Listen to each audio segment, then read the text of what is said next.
Warden. This is, as Matt touched on a little bit earlier, this is the first new class we put in the game since launch. And it kind of fills that niche that players, that player fantasy that players were kind of missing, which is kind of that druid / ranger type feel. There's 3 new skill lines, and they are all themed around various roles. You know, the Warden is a little bit more of a generalist for us. One of the skill lines is focused around ice and water magic, so it's more protective themed. A couple of abilities that we have in here, for examples, are there's an ability called Polar Wind, which does a bit of a heal, does some damage. Another one is Ice Fortress, which is kind of that ability you saw in the trailer, where he's got this ice thing, he's protecting himself and his party. Another of the skill lines we have is called the Green Balance line, and this is focused more on healing. This is where the nature magic is. And a lot of the abilities that we've put in this line are a little bit more skill-based. So they're more frontal cones, they're more drop an ability, drop a heal on the ground, and have other players kind of run into it and use that ability. A couple of examples of abilities: we've got fungal growth, which is a cone. We have a healing seed, which is more of an AoE heal, and then living vines, which is a little bit more of a direct heal. And then the third line we have, which everybody sees as the bear, this is the animal companion line, and this is more focused on damage and buffs, buffing yourself. A couple of abilities we have for that. So rather than have cliff racers infesting Morrowind, we have turned them into an ability. And so one of the abilities that the Warden has actually summons a cliff racer from the sky and it shoots out, and that's kind of your main spammable direct damage type ability, is summoning the cliff racers in there. We also have a dot in this line where he throws bugs out, and then of course the bear ultimate, which is the Wild Guardian, and there's 2 morphs to that. So I think we have a video that we can kind of show in action. I'll try not to talk too much over it, but I'll try to explain some things as they go. So just a quick kind of sneak peek into some of the abilities and how they work. One thing that didn't really translate very well in that video, but when you saw the Warden kind of punching the ground a lot, that was actually one of the abilities. And when they punch the ground, there's a little bit of a delay, and then a turtle, a Hashimoda, kind of comes out and streaks out in front of you. And that does AoE damage and a stun, so you can kind of line up your abilities and your burst together with that. I think next, I want to touch on Battlegrounds. So Battlegrounds are very much different than Cyrodiil. They're focused more around small group PvP. It's 4-on-4-on-4. They are more game-orientated, game rules-oriented. They're very short. They have 15-minute time limits, or if you reach the win condition in the battleground, the match ends. These are very tight, very confined spaces. The goal with these is there's not really any place to hide. It's really easy to kind of jump in, play, finish the match, and end. We have a bunch of different game types. There will be 3 at launch. They are going to be capture the flag, domination, and team deathmatch. Capture the flag is, capture the flag. You grab the enemy flag, you touch your flag, you get a point. Domination is 4-point capture.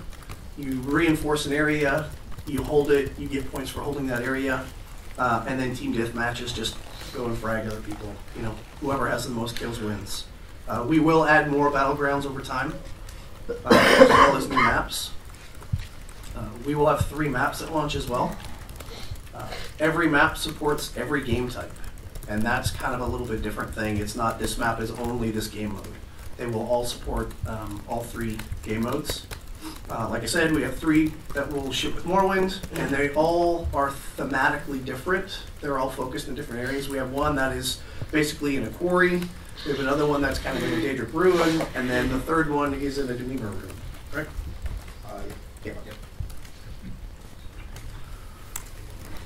In Battlegrounds, they aren't alliance focused.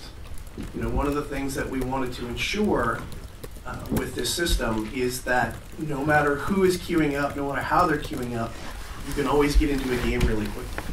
And so these are team-based matches. So if you and your 600 other Elden Dominion friends all queue up to play in a battleground at once, you'll just get in. You know, it just grabs 12 people, puts them in, and you go and you play. And those 3 teams, we actually pulled names from Arena to kind of tie it into the lore and to the theme of the games. There will be a queuing system, so you can just queue up, get in and play. There's also leaderboards, and the leaderboards are a reflection of your participation in the game modes. We definitely are focused on reinforcing playing the games, so we actually reward you for playing those game types. For instance, capture the flag. You know, you are going to get rewarded for participating in flag captures, defending flags and whatnot. You're not going to get as rewarded for just going off in a corner and dueling people or just, you know, killing people. So that's what we want to reinforce is the game types. Play the game modes and get through them. And here's just a quick video of kind of what the maps all look like. This is the first one. This is the quarry.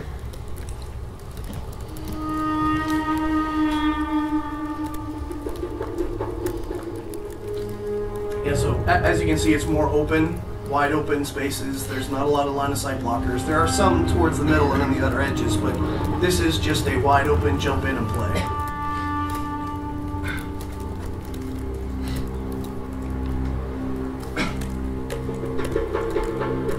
This is the Dwemer Ruin. And so this one is a little bit more focused on the center area. There's a large vertical space that you can kind of go up and run around and explore in. Basically, you know, plan your attacks on people who are down below.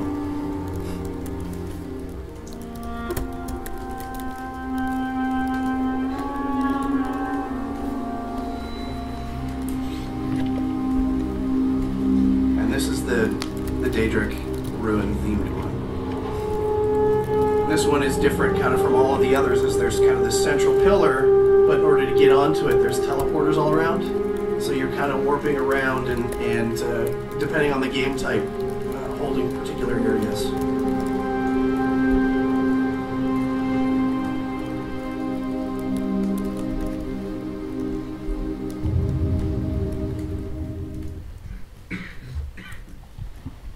I think that is it for me. There's one more. Oh, gameplay stuff. Oh, we have another video, right. I guess everybody wants to see the gameplay stuff, yes. So what you're going to see next is a quick video of some actual in-game footage of the Battlegrounds running. A couple of caveats. So temporary UI, it's not 100% done yet. You're going to see scores being piped to the chat channels.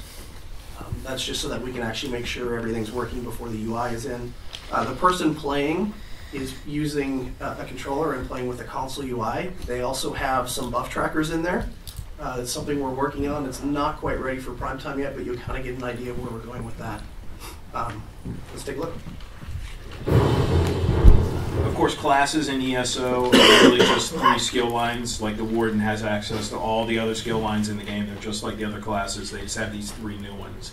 So if you want to play a Warden who only concentrates on animal companions and then dual wield, that's fine, right? It's we're not changing the rules to the way classes work. And I want to reinforce what Rich said. The battleground stuff that you saw, we will be adding more maps over time and more game types over time. But we're going to launch with 3 maps and 3 game types.